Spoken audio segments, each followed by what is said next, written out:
The Conquest of Bread by Peter Kropotkin. Chapter 7. Clothing. When the houses have become the common heritage of the citizens, and when each man has had his daily supply of food, another step forward will have to be taken. The question of clothing will of course demand consideration next, and again the only possible solution will be to take possession, in the name of all the people, of all the shops and warehouses where clothing is sold or stored, and to throw open the doors to all, so that each can take what he needs. The communalization of clothing, the right of each to take what he needs from the communal stores, or to have it made for him at the tailors and outfitters, is a necessary corollary of the communalization of houses and food. Obviously, we shall not need for that to despoil all citizens of their coats, to put all the garments in a heap and draw lots for them, as our critics, with equal wit and ingenuity, suggest. Let him who has a coat keep it. Nay, if he have 10 coats, it is highly improbable that anyone will want to deprive him of them, for most folk would prefer a new coat to one that has already graced the shoulders of some fat bourgeois, and there will be enough new garments and to spare without having recourse to second-hand wardrobes. If we were to take an inventory of all the clothes and stuff for clothing accumulated in the shops and stores of the large towns, we should find probably that in Paris, Lyon, Bordeaux, and Marseille there was enough to enable the commune to offer garments to all the citizens of both sexes. And if all were not suited at once, the communal outfitters would soon make good these shortcomings. We know how rapidly our great tailoring and dressmaking establishments work nowadays, provided as they are with machinery specially adapted for production on a large scale. Quote, "But everyone will want a sable-lined coat or a velvet gown," exclaim our adversaries. Frankly, we do not believe it. Every woman does not dote on velvet, nor does every man dream of sable linings. Even now, if we were to ask each woman to choose her gown, we should find some to prefer a simple, practical garment to all the fantastic trimmings the fashionable world affects. Tastes change with the times, and the fashion in vogue at the time of the Revolution will certainly make for simplicity. Societies, like individuals, have their hours of cowardice, but also their heroic moments. And though the society of today cuts a very poor figure sunk in the pursuit of narrow personal interests and second-rate ideas, it wears a different air when great crises come. It has its moments of greatness and enthusiasm.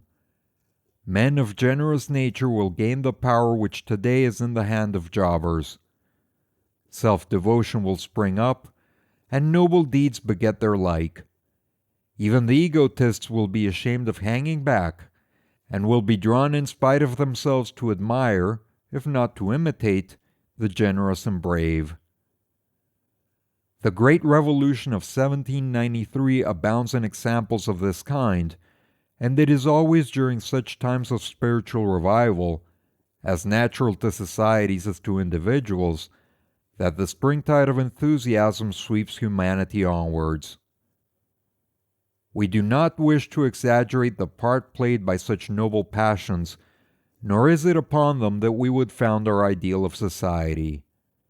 But we are not asking too much if we expect their aid in tiding over the first and most difficult moments. We cannot hope that our daily life will be continuously inspired by such exalted enthusiasms, but we may expect their aid at the first, and that is all we need. It is just to wash the earth clean, to sweep away the shards and refuse, accumulated by centuries of slavery and oppression, that the new anarchist society will have need of this wave of brotherly love. Later on it can exist without appealing to the spirit of self-sacrifice, because it will have eliminated oppression, and thus created a new world instinct with all the feelings of solidarity. Besides, should the character of the revolution be such as we have sketched here, the free initiative of individuals would find an extensive field of action in thwarting the efforts of the egotists. Groups would spring up in every street and quarter to undertake the charge of the clothing. They would make inventories of all that the city possessed, and would find out approximately what were the resources at their disposal. It is more than likely that in the matter of clothing the citizens would adopt the same principle as in the matter of provisions. That is to say, they would offer freely from the common store everything which was to be found in abundance, and dole out whatever was limited in quantity. Not being able to offer to each man a sable-lined coat, and to every woman a velvet gown, society would probably distinguish between the superfluous and the necessary, and, provisionally at least, class sable and velvet among the superfluities of life, ready to let time prove whether what is a luxury today may not become common to all tomorrow.